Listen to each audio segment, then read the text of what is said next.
রমজানে আল্লাহ পাক কাদের রোজা কবুল করেন না?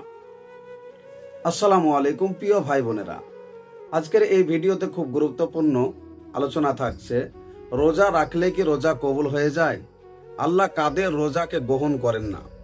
রোজায় রাগ, গীবত, মিথ্যার প্রভাব কি? রোজার আসল উদ্দেশ্য কি?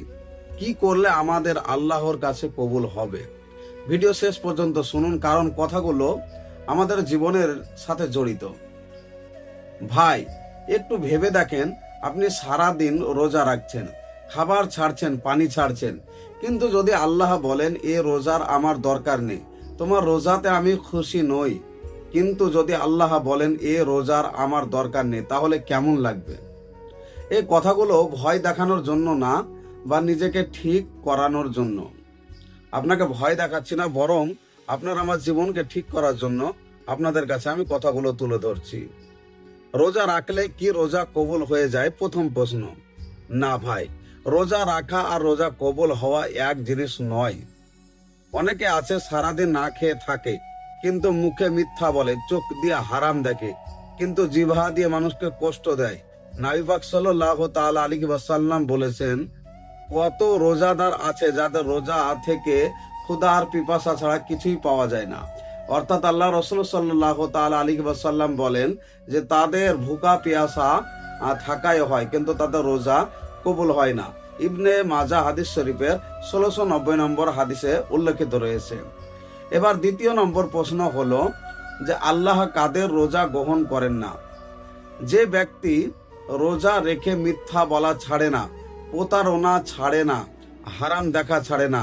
নবী পাক সাল্লাল্লাহু তাআলা আলাইহি ওয়াসাল্লাম স্পষ্ট বলেছেন, যে ব্যক্তি মিথ্যা কথা, মিথ্যা কাজ ছাড়লো না, আল্লাহ তার না খেয়ে থাকার কোনো প্রয়োজনই নেই। সহিহ বুখারী 1903 নম্বর হাদিসের মধ্যে রয়েছে। শুধু পেট খালি রাখলে হবে না, চরিত্র ঠিক রাখতে হবে, তবে আল্লাহ পাক রোজা কবুল করবেন। 3 নম্বর প্রশ্ন, রোজায় রাগ করলে কি রোজা নষ্ট হয়ে যায়? আসুন উত্তর জানি।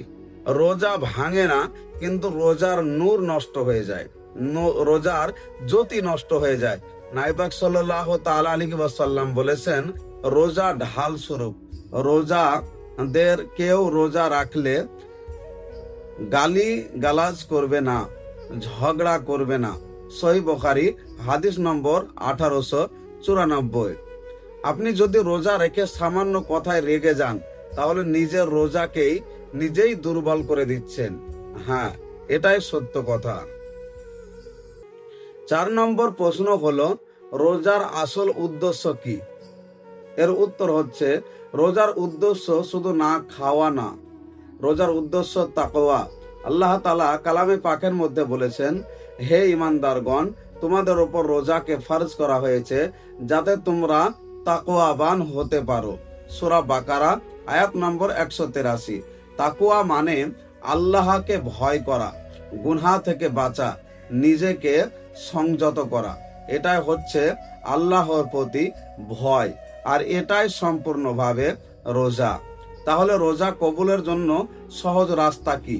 এর উত্তর হলো, চোখকে হারাম থেকে বাঁচানো, জিহ্বাকে মিথ্যা ও গীবত থেকে বাঁচানো, রাগকে নিয়ন্ত্রণ করা, আর আল্লাহর কাছে লজ্জিত থাকা। রোজা আমাদের শেখায় কিভাবে মানুষ হওয়া যায়। তাই রমজান 1 মাসের ট্রেনিং পুরো জীবনের জন্য।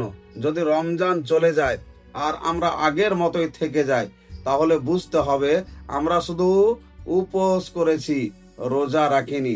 আমরা রোজা যদি রাখতাম, রোজা থেকে যদি নিয়াত করি, আমরা রোজা হবে চোখের, আমার রোজা হবে জিহ্বার, আমার রোজা হবে হৃদয়ের, তাহলে আল্লাহ তাবারক ওয়া তাআলা যেন আমাদের রোজা কবুল করেন।